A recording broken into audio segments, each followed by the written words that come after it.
Politics और prostitution दोनों को ही दुनिया का सबसे पुराना धंधा माना जाता है। अंतर बस इतना है कि वेश्यावृत्ति यानी कि प्रोस्टिट्यूशन में वेश्याओं के शरीर के साथ साथ उनकी बोली गई बात की भी कीमत होती है। अभी सिर्फ पॉलिटिक्स ही इकलौता है ऐसा धंधा बचा है जिसमें कब, कौन, कहां और क्या बोल जाए किसी को भी नहीं पता। तो मैंने नानी से पूछा, नानी अब तो आप बड़े खुश हो गए, अब तो आपके भगवान राम का मंदिर बनेगा। कहते ना बेटा, मेरा राम किसी की मस्जिद तोड़ के ऐसे मंदिर में नहीं बस सकता। अब ये बार बार पिछले 1 महीने से बीजेपी ने भी कहना चालू, मंदिर वहीं बनाएंगे, मंदिर वहीं बनाएंगे। हम कहते जी कब बनाओगे, कहते डेट नहीं बताएंगे। जो इंसान कुछ सालों पहले तक राम मंदिर निर्माण की मांग की मजाक उड़ाता था, उस पर ताने मारता था, आज वही इंसान राम मंदिर प्राण प्रतिष्ठा के दिन सार्वजनिक अवकाश भी मांग रहा है और बुजुर्गों को फ्री अयोध्या घुमाने की बातें भी कर रहा है।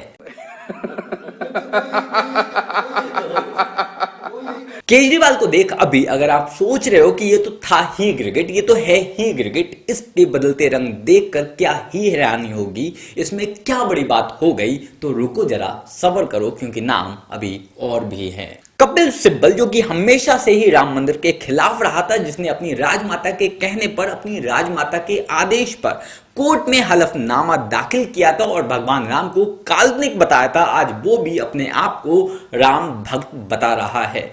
देखिए ये जो सारी जो मुद्दा है ना, ये कब केवल दिखावा का मुद्दा है। और फिर राम मंदिर बनाते हैं, फिर कहते हैं कि देखिए ये जो हमने राम की मर्यादा को हम पूरा कर रहे हैं। अरे भैया, जो तो दिल में बैठा हुआ है ना, वो राम नहीं है। दिल में बैठा उस राम को। आपको अगर राम मंदिर का इन्विटेशन आएगा तो आप जरूर जाना। भाई मैं तो, मेरे दिल में तो राम है ना, मैं कोई दिखावे के लिए कोई काम थोड़ी ना करता हूँ।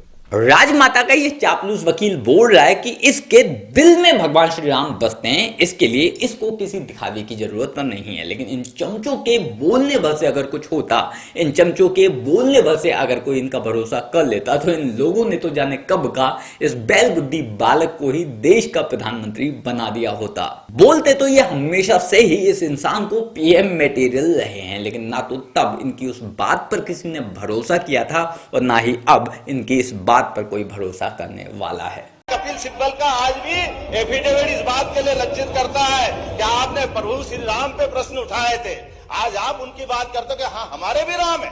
अरे तुम्हारे राम तो होते तो तुम ये सर्टिफिकेट क्यों देते, ये मामले क्यों उलझाते, राम मंदिर के मार्ग में क्यों बाधाएं खड़ी करते?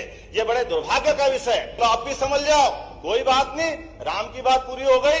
आ जाओ कृष्ण भगवान की, कृष्ण कन्हैया लाल की जय। मथुरा में आओ मथुरा में कौन मना कर रहा है? राम मंदिर पर सबका बदलता रंग देखकर हमारे टीपू भैया ने भी पलटी मार दी और बयान दे दिया कि अगर हमें भी राम मंदिर का बुलावा आता है तो हम भी जरूर जाएंगे। अभी ध्यान देना कि ओवैसी के बाद अब यही इकलौता ऐसा इंसान और इसकी पार्टी है जो आए दिन बाबरी पर रोना धोना करते हुए दिख जाएंगे। अभी ये अयोध्या जाने को तो तैयार है, लेकिन रामलला के दर्शन करने के लिए या फिर बाबरी का मातम मनाने के लिए वो ये जाने। टोंटी भैया तो टोंटी भैया डिंपल भौजी उनसे भी 2 कदम आगे निकल गई और बोलती हैं कि हम सनातनी हिंदू हैं, राम हमारे दिल में बसते हैं, उनका स्वभाव हमारे दिल में बसता है। वो अगर बुलाएंगे हम तब भी जाएंगे, लेकिन अगर नहीं बुलाएंगे तब भी जाएंगे। मुझे पेड़ मिल जाए पूजा करूंगा मैं। पत्थर रखा हो पेड़ के नीचे तो पूजा करते हैं हम लोग, लाल कपड़ा रख दे तो पूजा करते हैं। यही सनातन धर्म है। जो भारत का जो सनातन धर्म की बात करते हैं, जहाँ राम राज्य की बात हो रही है आज, तो मेरा मानना है और मेरा समझना है कि हम सबको अपने हृदय में, अपने अंदर को जो राम जी के स्वभाव है उनको अपनाना है, उनको ग्रहण करना है। अगर निमंत्रण आएगा तो जाएंगे, निमंत्रण रामलला ट्रस्ट की तरफ से, और अगर नहीं आएगा तो भी जाएंगे। खुद को सनातनी बताती डिंपल भौजी और टोंटी भैया उस परिवार से हैं जिसने 1992 में राम मंदिर के आंदोलनकारियों पर निहत्थे राम भक्तों पर गोलियां चलवा दी थी, जिनका कसूर बस इतना था कि वो राम मंदिर चाहते थे। आज ये लोग जबरदस्ती भी रामलला के दर्शन करने के लिए अयोध्या जाने को तैयार हैं, जबकि कुछ साल पहले यही लोग अपनी मर्जी से भी ना तो मंदिर जाते थे और ना ही पूजा पाठ करते थे।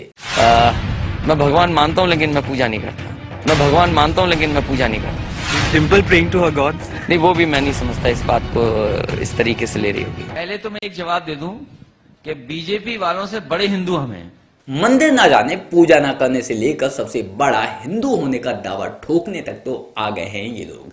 आगे आगे देखो होता है क्या। बाकी आप इस बारे में क्या सोचते हैं कमेंट कर जरूर बताएं। बाकी मेरे साथ जुड़ने के लिए, मुझसे बात करने के लिए आइए फेसबुक पर, इंस्टाग्राम पर या फिर ट्विटर पर, लिंक मैंने नीचे डिस्क्रिप्शन बॉक्स में दे दिया। जल्द मिलते हैं किसी नए वीडियो में नए टॉपिक के साथ, तब तक गुड बाय, नमस्कार, जय हिंद।